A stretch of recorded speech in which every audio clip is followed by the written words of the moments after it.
burner in equilibrium. Under equilibrium conditions, we will never have more than 5 kilograms of a fissionable material. So this is a very safe system.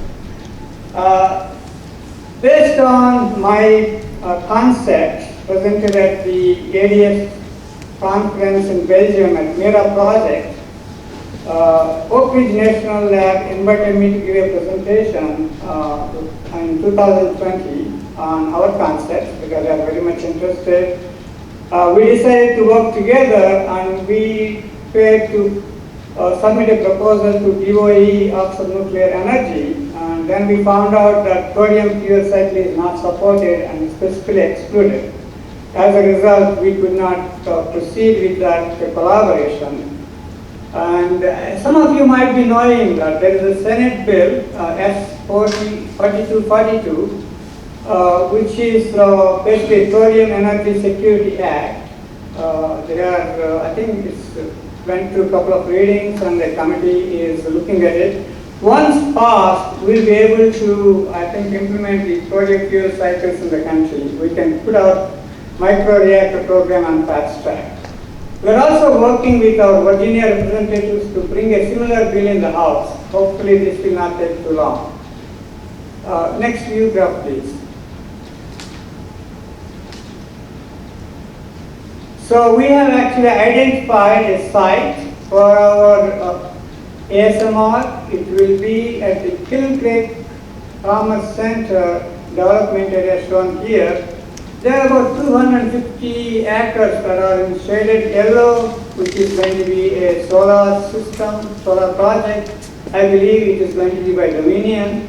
And we are looking at, if you look at the left side of the view graph in the middle, they have, this is actually old fuel depot. They have a concrete silos for storing the gasoline. And we are hoping to build our system in one of these concrete silos on the left side of this view graph. Of course, we have a long way to go to get this going. Hopefully that VNAC A will be able to help us, and Arvind Patel is very much interested in joining VNAC so that he can push this for us. Next view graph, please. So what are the unique aspects of the ASMR? ASMR, once implemented, you will be able to divorce from minor actinides for good. That means you don't have to deal with radiotoxic minor actinides that are up to 30,000 years because we are going to eliminate U-235 and U-238.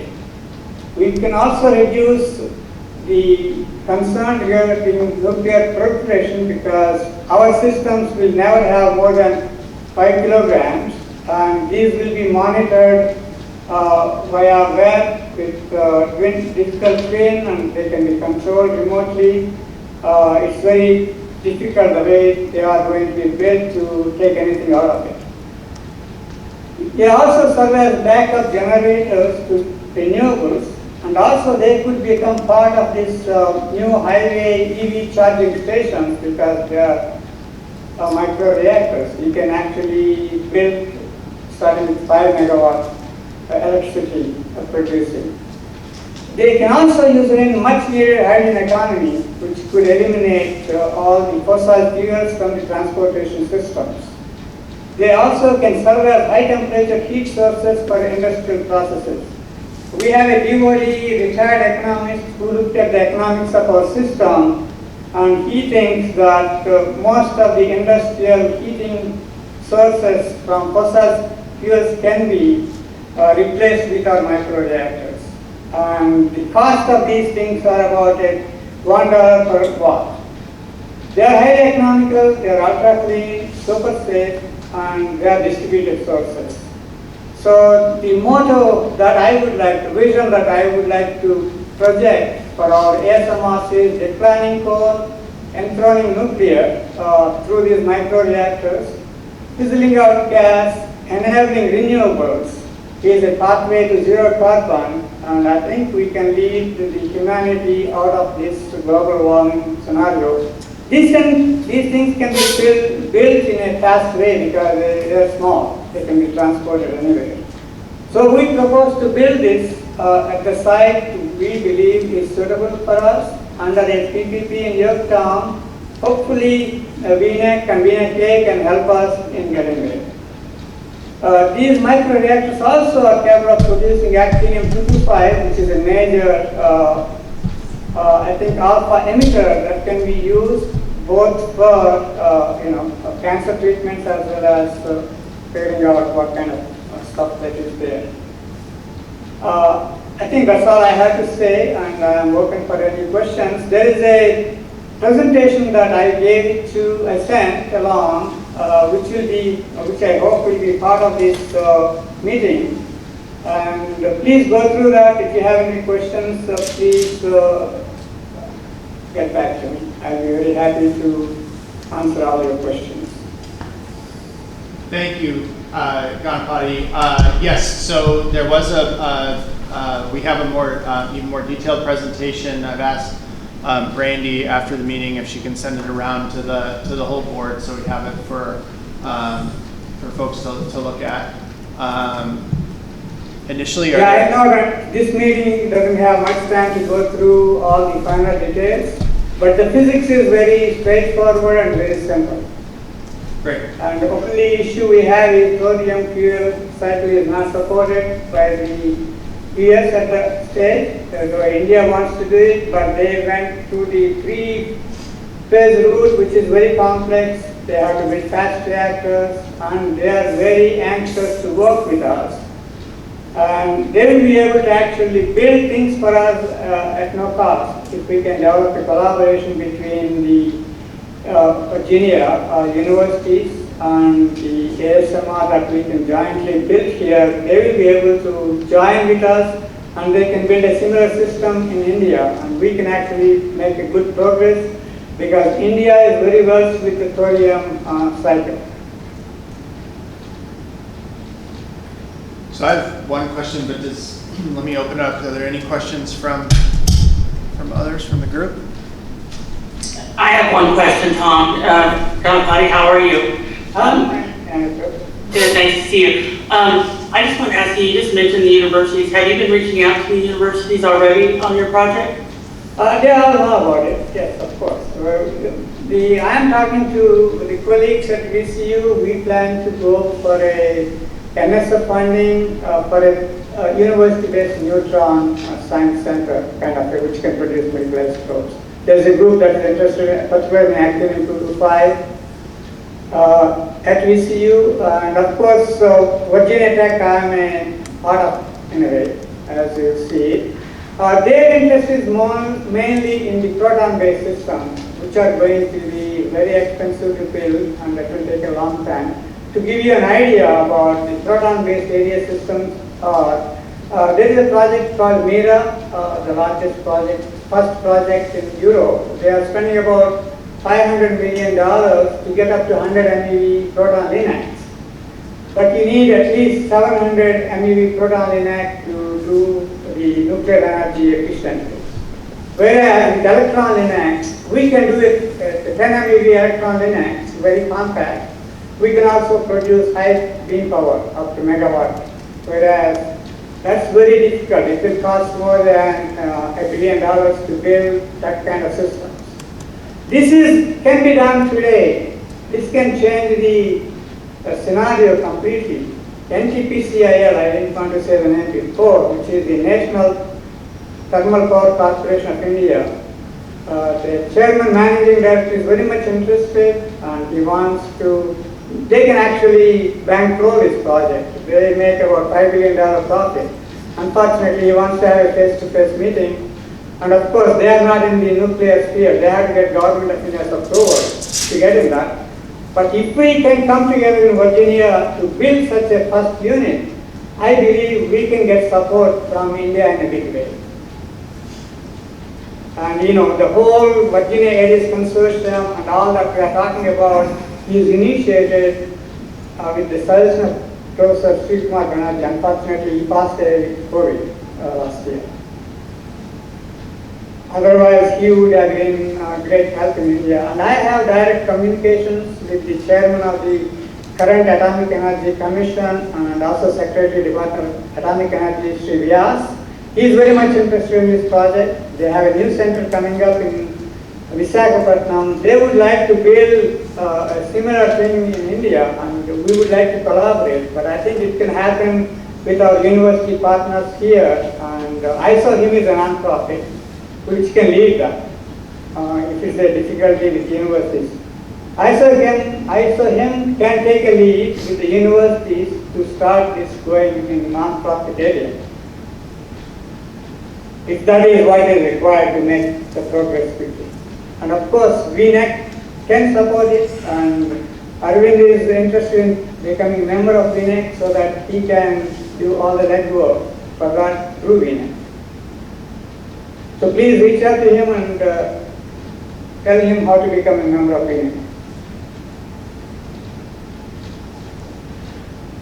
I hope I answered your question. Yeah, that's helpful. I think Ganpati, what might probably be the easiest thing would be for you and your colleagues to for interest in VNEC membership would be to contact April. Yes, sure. To start that discussion. I thought VNEC should know this, and I wanted to update you guys. Some of you know me quite well. So I thought, it would be interesting to take this forward.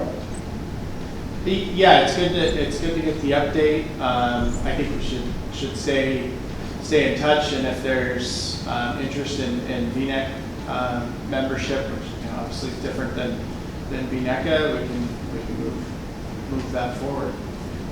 VNEC could take a lead to support us in this, because that's within the space of VNEC to take up with I think General Assembly if you want to help us.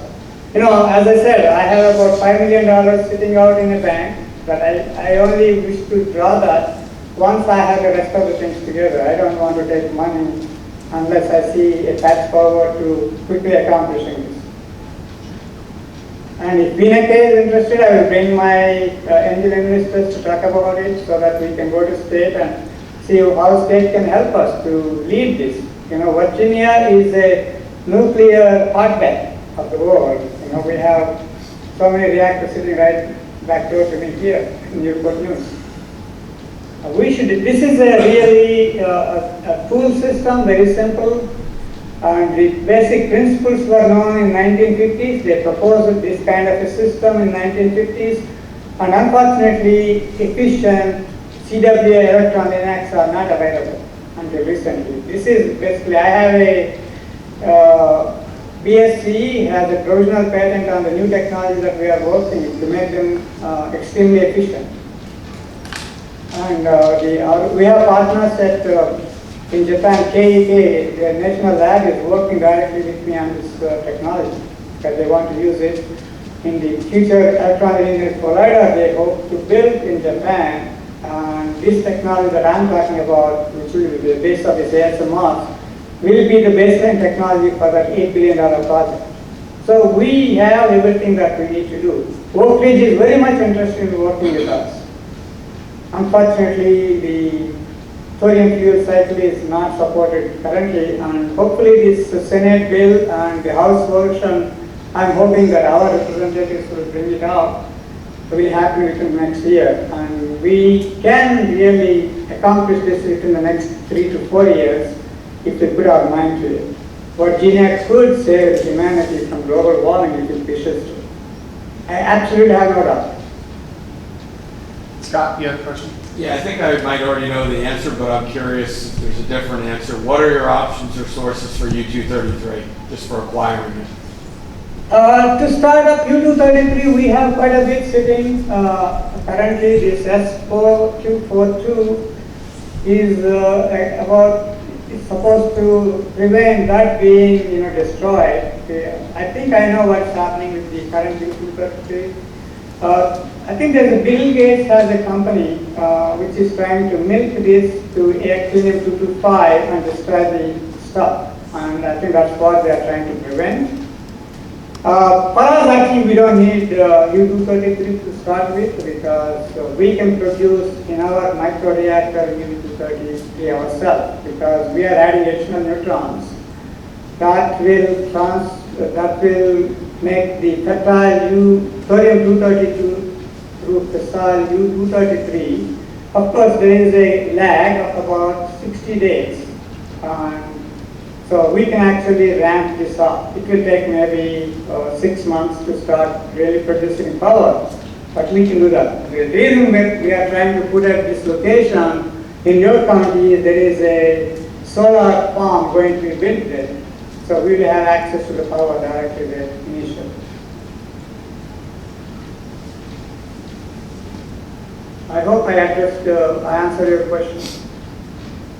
We don't need U-233 like other people that are trying to build thorium reactors because we breathe. Photonuclear reaction, we have a gamma N reaction that actually produces U-233 from thorium-232. And Oak Ridge has all the information about to solve the chemistry issues with that. All we need is US allows thorium fuel cycle, and this does not require billions of dollars. All we need is about $25 million for the first unit. So we only want to build a 1 megawatt level first unit. So that's why my estimated cost is 25. If you want to build a 5 megawatt, probably it will be double. It will be $50 million. And we are talking about 3 to 4 years to implement this. This is a unique thing. I think VNEC has to take this to the state and see what can be done. So, you guys, we are trying to do what we can.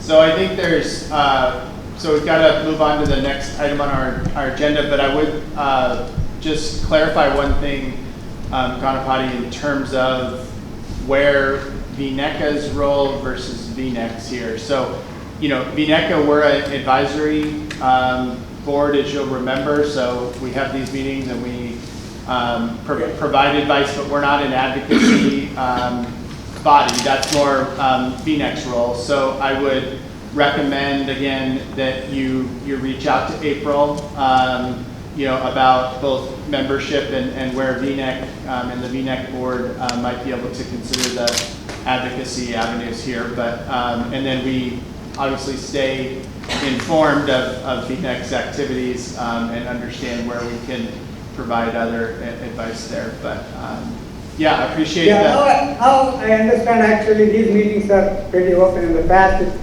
when I was there, it was not like that. I could not find it on the web.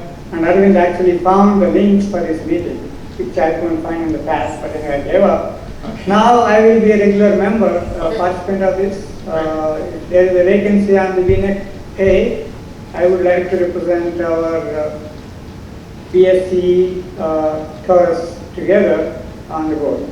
Okay. Well, yeah, we can look at that as we have the vacancies. Okay. Well, thank you for the presentation. And sorry, 1 second.